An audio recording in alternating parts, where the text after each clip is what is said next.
You found it. Your home for the best content on your favorite team, the Fighting Tigers of LSU. Do us a favor, subscribe to the channel, leave your comments below, and be sure to smash that like button.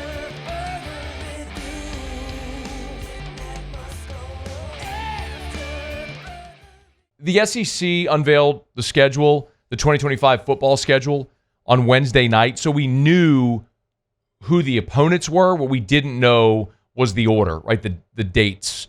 Like we knew LSU's non-conference opponents, and we knew and when they were going to be. We didn't know is when the conference opponents were going to be on the schedule. As a reminder, when Texas and Oklahoma were added, the league stuck with 8 games, but went to a 2-year schedule where you're playing the same SEC teams those 2 years. You're just flipping home and away. So that was this year and in 2025. So LSU's playing the same SEC teams in 2025. It did this year. You're just flipping home and away. What we didn't know, again, was the order in which you were going to play. And when we looked at LSU's schedule this year, remember, one of the big talking points was the 2 Big Ten opponents in the first month of the season, and then you had a trip to South Carolina in the middle. Now, Carolina ended up being much better this year than many thought going into the season. The other thing that was very notable was the 4 November SEC games. You went Bama, at Florida, Vanderbilt, Oklahoma. So you had 4 SEC games in November where most everyone has a layup somewhere in November. I'm not saying I like it, but what I'm here for is equitable scheduling. And you see more of that. So there's 2 open dates again next year. And the way it falls for LSU is they'll play 5, have an open date, play 3, have an open date, and then play 4. So this is how it'll go. We know they'll play Clemson on the road in the opener. They'll come home and play Louisiana Tech. Then they'll be home against Florida and Southeastern.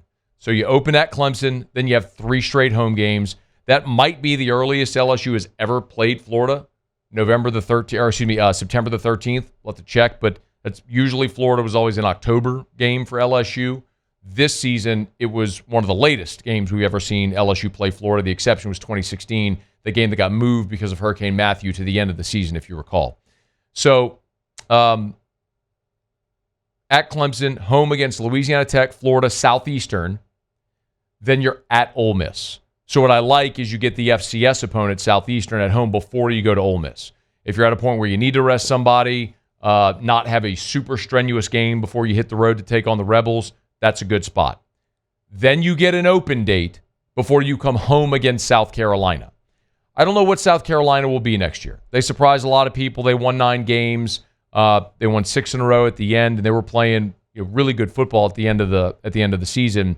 And Lenora Sellers, we know, is a really dynamic runner, but still continues to struggle in the passing game. How much of a leap does he take from this year to next? That'll be interesting to see. But the Tigers get an open date before South Carolina comes to Baton Rouge. And then you go to Vanderbilt, which I get it. Vanderbilt was a nice football team this year, had a really nice season. But that's a relative layup on the road in the league after a tough home game against South Carolina. So you go South Carolina after open date, then at Vanderbilt, home against A&M, second open date.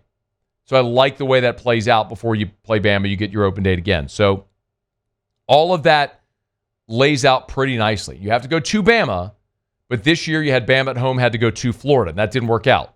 This year you're at Bama, you come home against Arkansas. And who knows what Arkansas will be by that point. And then you get Western Kentucky. That's the layup in November. And then you finish the season at Oklahoma. So I love where the byes are placed. A bye that first Saturday in October. So you play 5 weeks, get a bye, and then you welcome in South Carolina. You have that 3-game stretch where you go Carolina at Vandy, A&M, and Baton Rouge. Then another open date. Then your stretch in November is at Bama, home against Arkansas, home against Western Kentucky, at Oklahoma. You certainly hope LSU can start strong and go win that opener against Clemson. It's been a half decade since they've won an opener. That's not fun watching them continue to lose openers, but that's one worth keeping an eye on. Seeing Florida early in the season, I like that there as opposed to later in the season when DJ Lagway might be an even better player. That's one where you think from September to October to November, Lagway probably continues to get better and better and better. Probably better to see him in Baton Rouge in September than in November. And then, you catch Ole Miss. It's in Oxford, but that's still early in the season and at the end of September. But they're going to have massive turnover. You're going to be losing Jackson Dart. You're going to be losing Trey Harris. You're going to be losing some of the key components. Walter Nolan off that team that made them a really tough challenge. What does Ole Miss do in the portal this year? It'll be pretty fascinating to see because there's going to be tremendous turnover. So I like it. I like the way it shapes up. It's always not just who you play, but when and where you play them. And, like, for example, I like Florida sandwiched between Louisiana Tech and Southeastern in September, then Florida in Gainesville the week after you play Alabama in November, right? So a lot to like about the way that it shakes out for the Tigers. Go get a win in week 1, please. Hey, thanks so much for watching. Please leave your comments. I love to interact. And be sure to hit the red subscribe button below.